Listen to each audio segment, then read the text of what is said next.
तो हेलो दोस्तों, मैं हूं आशीष चौधरी और मैं अपने यूट्यूब चैनल कई सालों से चला रहा हूं। ये मेरी सारी ड्राइंग्स है, पर आज मैं आपको कुछ ऐसा खास दिखाने वाला हूं जो कि इंडिया में शायद ही किसी ने किया होगा, खुद की कॉमिक बुक। तो मैंने अपनी कॉमिक बुक कुछ सालों से कभी से बनाता जा रहा हूं और ये कॉमिक बुक मैंने बहुत पहले से बनाई हुई है, पर मुझे पब्लिशिंग का कोई अच्छा सोर्स नहीं मिल रहा था। फिर भी मैंने इस पे काम लगातार करता रहा और ये करीब 65 पेज की है। इसकी स्टोरी पूरी सुपर हीरो बेस्ड फिक्शनल है और यहाँ पे मैंने अंदर से कई सारी डिटेलिंग्स और कलर्स भी कर चुका हूँ। पर अब ये टाइम है मेरा पब्लिश करने का और मैं भी यही चाहता हूँ कि इंडिया में मेरे जैसे कई और भी क्रिएटर्स आए। इसलिए मैं चाहता हूँ कि अपनी सारी चीज़ें उनके साथ शेयर करूँ। तो ये है मेरी ओल्ड कॉमिक जो कि मैंने पहले बनाई थी और वो कि रफ स्केच में, जहाँ पे मैंने बहुत शॉर्टली डिस्क्राइब किया हुआ है और ज़्यादा डिटेलिंग्स नहीं की है।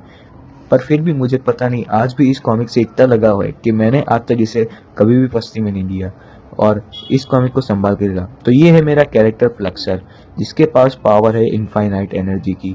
इसकी पर्सनालिटी बहुत ही ब्रूटल और काम है, जो कि मेरी कॉमिक का फर्स्ट सुपर हीरो है। और इसे मैंने फर्स्ट सुपर हीरो इसीलिए रखा क्योंकि ये पूरे यूनिवर्स का सबसे पावरफुल सुपर हीरो है। और ये है उसका side character dark square. Dark square एक सबसे बड़ा बिलियनियर है जो कि पूरे वर्ल्ड में सबसे पैसे वाला और अमीर है, जो कि भी आर्मर्ड सूट के साथ आता है, जिसकी पर्सनालिटी भी बहुत साइलेंट और एक्शन वाली है।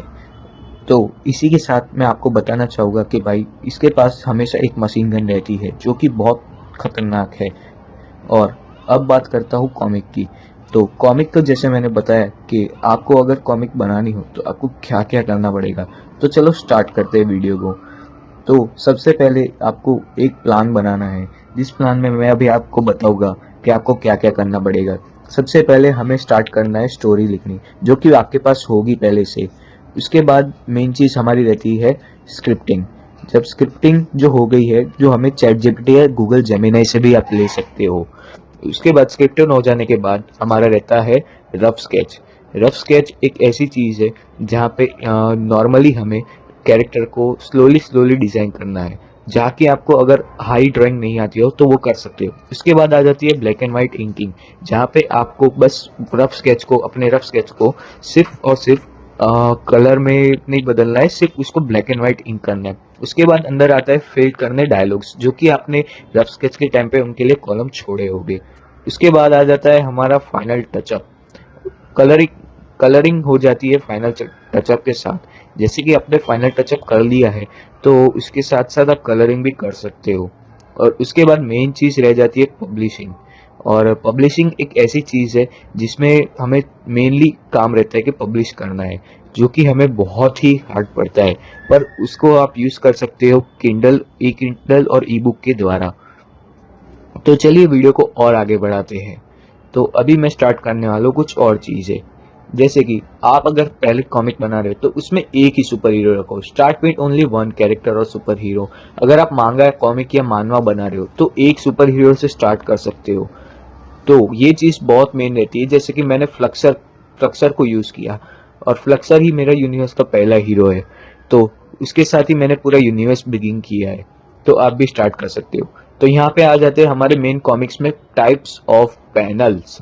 टाइप्स ऑफ पैनल्स में रहता है, कुछ हार्ड नहीं है, बस आपको अंडरस्टैंडिंग करनी है। तो सबसे पहले हमें देखते हैं एक्शन पैनल्स। एक्शन पैनल्स जो होते हैं वो हमारे विलन और हीरो के फाइट के बीच के होते हैं, जो यहाँ पे 3 टाइप के मैंने बनाए हुए रैंडमली। आप अगर आपको प्रेफरेंस चाहिए तो आप पिंटरेस्ट या गूगल से देख सकते हो, तो जो कि आपको यहाँ पे कहीं पे भी मिल जाएगी। पर ध्यान रखना है, आपको सिर्फ एक्शन रिलेटेड ही बनाना है और उसमें सिर्फ स्पेसिफाई कैटेगरी होती है। और ये आ गया हमारा टॉकिंग पैनल। टॉकिंग पैनल वो होता है जिसमें हमारे दो कैरेक्टर बात कर रहे होते हैं, या तो हीरो विलन से बात कर रहा होता है। और वो टाइम ऐसा होता है जहाँ पे बिल्कुल ना एक्शन होता है ना कुछ, ओनली इसमें कॉलम बॉक्सेस ज़्यादा होते हैं।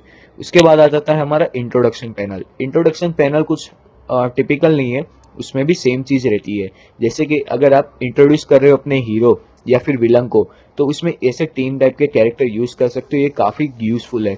उसके बाद आ जाते हैं हमारे कॉमन पैनल्स। कॉमन पैनल्स जो रहते हैं वो हर कॉमिक आर्टिस्ट हर बार यूज करता है, जहाँ पे आप उसको मेनली रफ फिगर आउट में यूज कर सकते हो, कोई भी बेसिस पे यूज कर सकते हो। अगर वो पोस्ट क्रेडिट सीन हो तो भी चल सकता है, इंट्रोडक्शन में भी चल सकता है और एक्शन में भी चल सकता है। तो इसी के साथ हम बिगिन करते हैं हमारे सारे पैनल्स।